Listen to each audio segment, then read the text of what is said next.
Hi everyone. Take two. Dog's being good today. You're, you're my great and lovely audience, and we're talking about Marvels.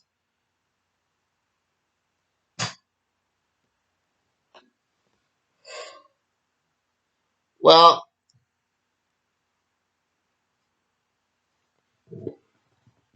um, if you want a real good overview of this, it's not really going to be that. But if you want a really good overview of this book, beside me here,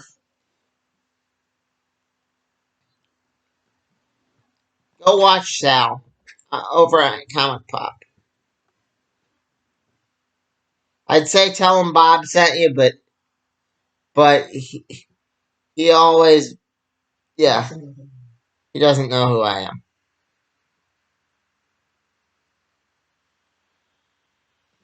If he knew who I was, that'd be different. I have a small channel. He has a big channel. So, and our opinions will be different because, unlike them, I liked the Kingdom Come sequel. I particularly liked the um the the Kid Flash issue of the Kingdom Come sequel. So, for all I know, this could their sequel could be just as good, but I have yet to read it. But if the Kingdom is any indication, the sequel to Kingdom Come, 75% of it will be bad, but there will be that one extra throwaway part that you'll just enjoy. And I say, as long as you find some little joy in it, that's all that matters. You know. Um, and in my head canon, Kingdom Come takes place on the same Earth as this book. Which, you don't know, it may be, if you know anything about Kingdom Come. Captain America, the Village People, Rorschach, they're all in that book. Alex Ross slipped them in without the big guys at Marvel noticing. DC. Damn it! I looked at the book, but big guys at DC noticing. And, that's the old urban legend that's been proven, that there is Captain America in the book, though. Made me wonder, what am I missing in this book? I swear that Norman McKay was in this book, which wouldn't surprise me, because that's Alex Ross's father, you know? They used him for the model for Mr. and Mrs. Fantastic. They used his mom and dad. It was a really touching moment at the end. I liked that in this collection, you got to see a little bit of the behind the scenes. It was really sweet. Um, I liked that it covered key moments like Mr. and Mrs. Fantastic's wedding. The the night when Stacy died. I won't tell you what happens in that issue in case you're a little kid or haven't read it. or both. Um,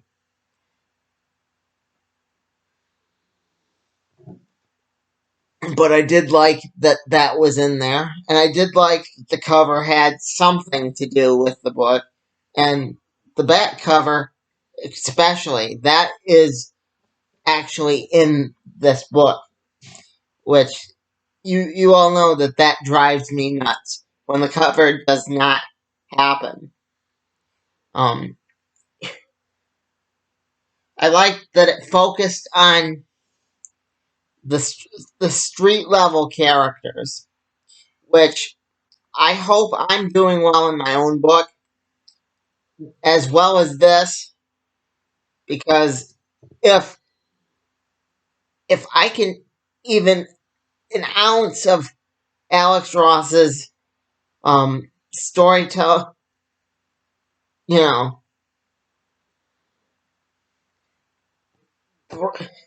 writer storytelling ability. I think it's Alex Ross, but um, then I will have established my detective character rather good, rather well. Let's put it that way. Um, you get to see Alex Ross's version of Daredevil, which is something I've always wanted. I've always wanted to see what his version of Daredevil would look like. You get to see Nick Cage, Luke Cage. You get to see Luke Cage, hero for hire,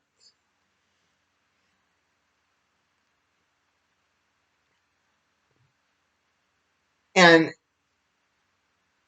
it feels authentic to the story. There's no Man Thing in this. I know y'all love Man Thing, but there's no Man Thing, no Howard the Duck, no jokey. But this book is very serious, um very based on the how the men and women like me, like my mom and dad, like others in my life would be affected by seeing Spider-Man out their window in this book, or how seeing Galactus for the first time, or seeing the Silver Surfer. That was another one that I've always wanted to see, but I just, yeah,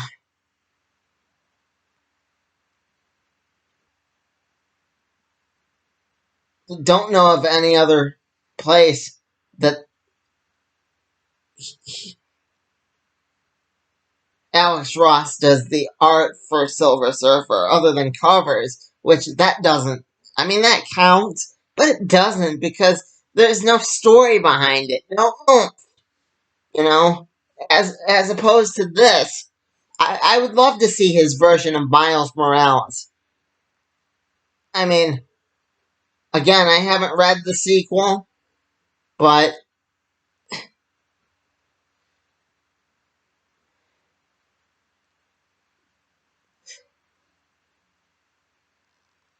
as a fan of Miles, Venom, and Ben Riley, I'd love to see those characters done.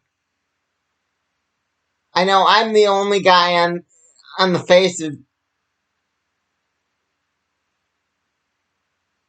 of um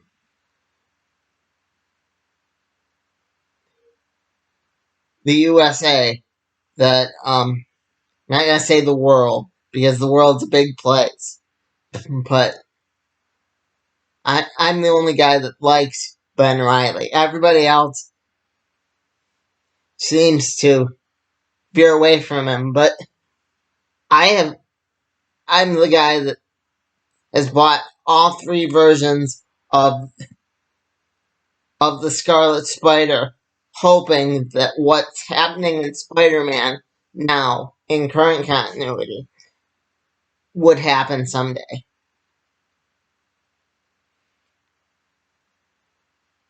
I just thought that was too cool. And I'd love to see, like, a version of Marvel's do, like, that story. I've probably covered it in my more recent stuff that's going to be up. If I do this right, it will be on my birthday, my 31st birthday. You can wish me a happy birthday, and positive thoughts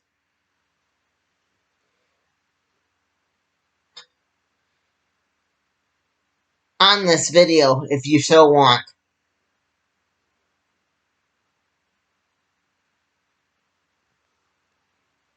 I encourage you to like, comment,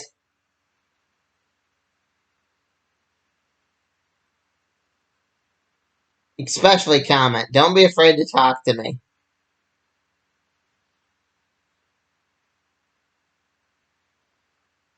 If you're new, I'd like to know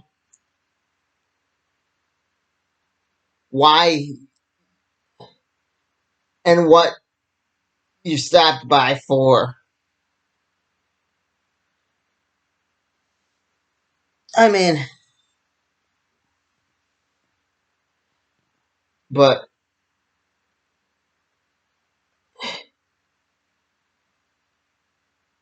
I'm getting ahead of myself. Just a little bit. Um,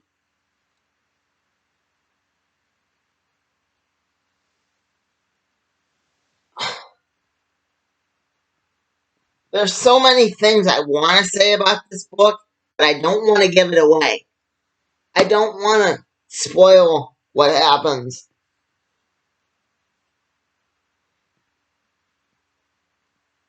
But if you've read classic Marvel,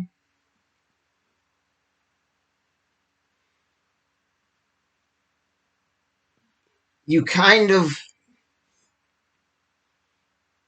see where it's going anyway. I already gave you a big clue.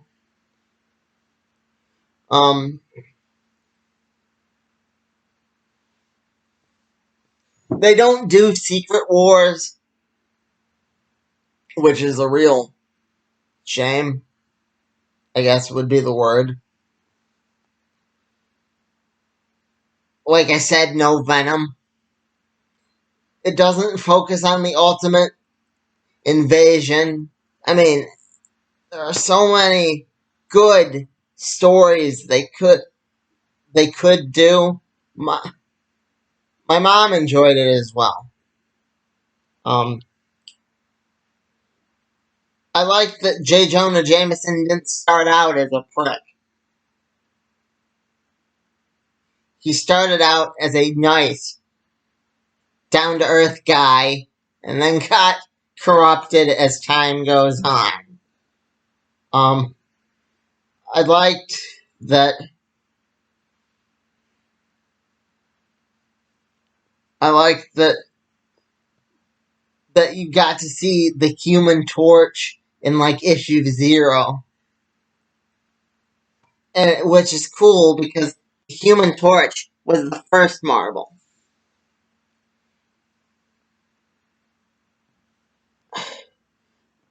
My old history teacher had a poster by Alex Ross, the artist, which I love his art. Something I can't stress enough.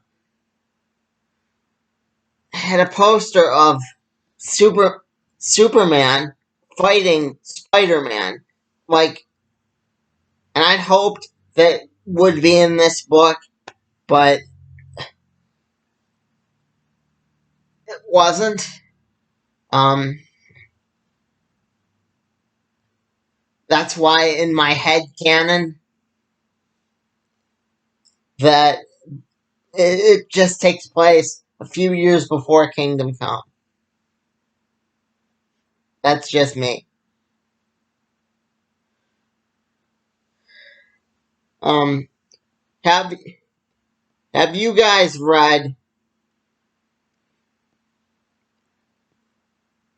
the sequel to Marvels?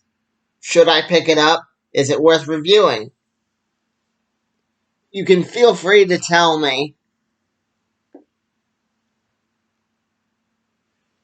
Do you think he would have done a good job at Secret Wars? You got to see a little bit of the Skrull Kree invasion, but that to me was just wetting my beak.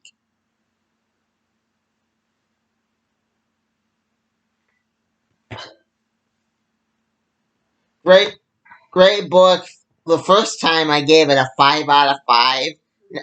Now I'll give it a 4 3/4 because, like I said, a lot of my era of Marvel stuff I familiarized myself with regarding them before they were owned by Disney wasn't in this book at all, which was a disappointment, but wasn't as big a disappointment as you might think, because another real big positive to this book is the books that the books that the average guy goes through are books that would cost an arm and a leg today on like eBay or whatever.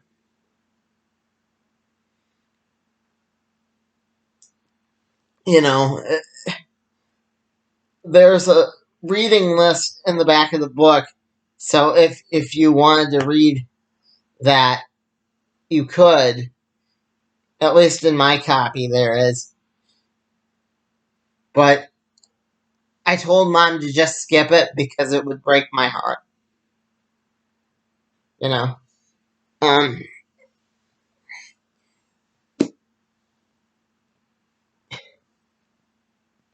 I feel the moral of this was keep looking forward, don't look back.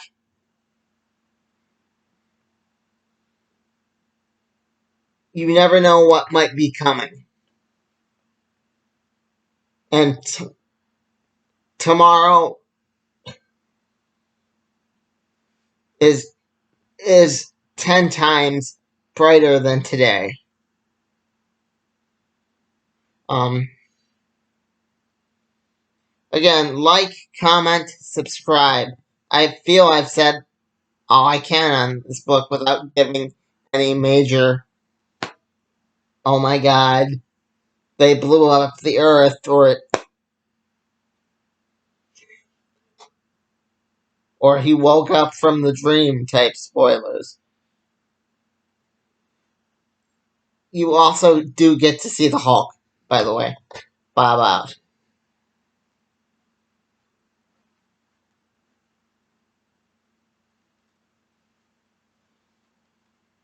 How'd I do, Mom?